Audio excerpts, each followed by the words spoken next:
Assalamualaikum warahmatullahi wabarakatuh. Perkenalkan, nama saya Muhammad Lutfi Ibrahim dengan NIM 19061164334 dalam mata kuliah pendidikan jasmani dan adaptif.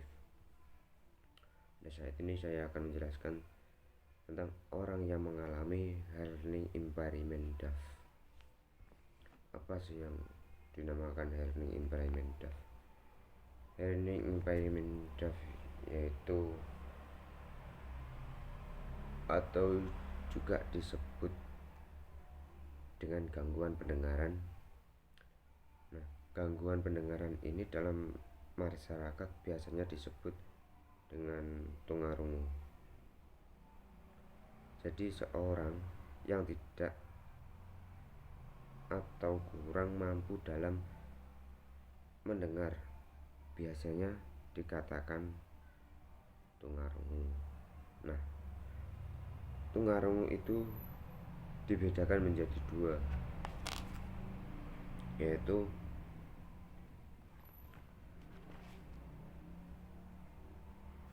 impairment yang diartikan ke bahasa Indonesia yaitu tuli.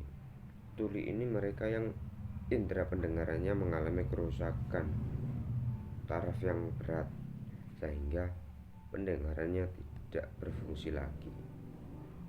Dan yang kedua kurang dengar. Jadi orang ini mengalami kerusakan pada indera pendengarannya, tetapi tidak seberat orang yang mengalami tuli. Jadi mereka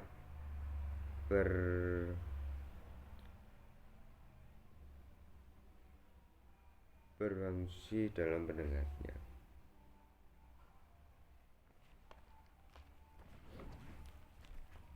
Akan tetapi tidak sebaik orang-orang biasa dalam mendengar. Jadi mereka harus menggunakan alat bantu pendengar berdasarkan telinga tidak dapat mendengar. Bisa diklarifikasikan dalam 4 kategori, yaitu yang pertama, kategori ringan. Kategori ringan adanya daya tangkap terhadap suara cakapan manusia itu tidak ada, hanya sebagiannya. Terus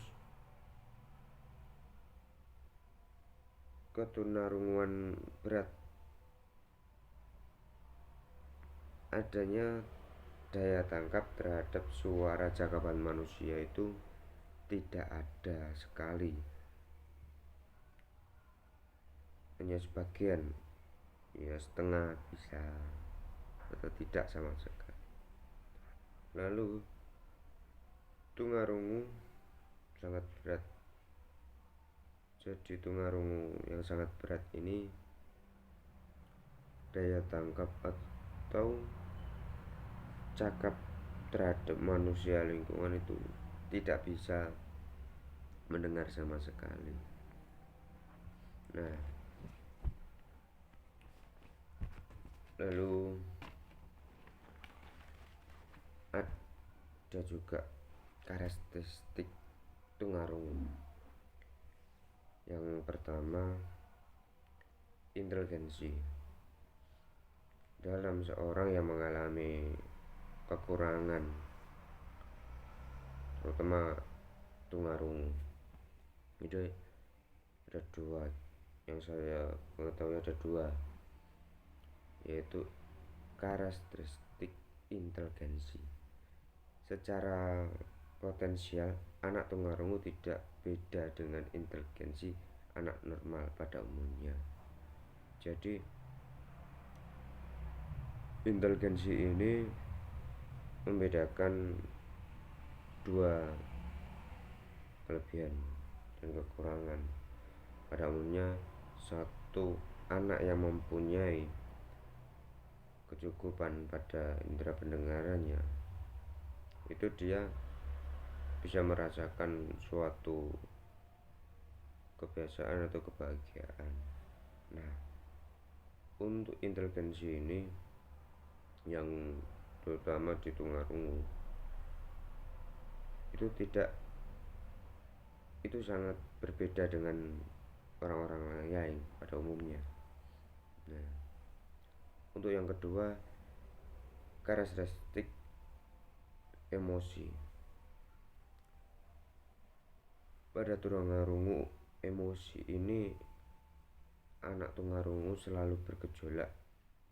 Emosinya itu sangat terlalu bergejolak. Di satu pihak adanya kemiskinan bahasanya. Jadi dia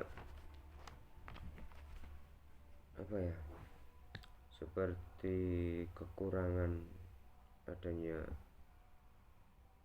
sindiran-sindiran dari luar, itu dia selalu menimbulkan emosi.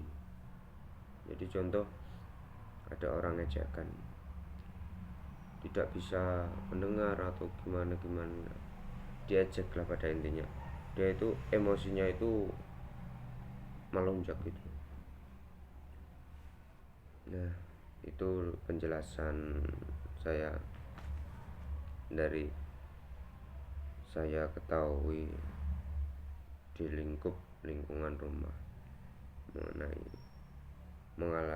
orang yang mengalami learning impairment DAF, yaitu kekurangan dalam seseorang, yaitu tunarungu. Baik, sekian dari saya mengenai materi tersebut. Bila ada kurang dan lebihnya, mohon maaf. Assalamualaikum warahmatullahi wabarakatuh.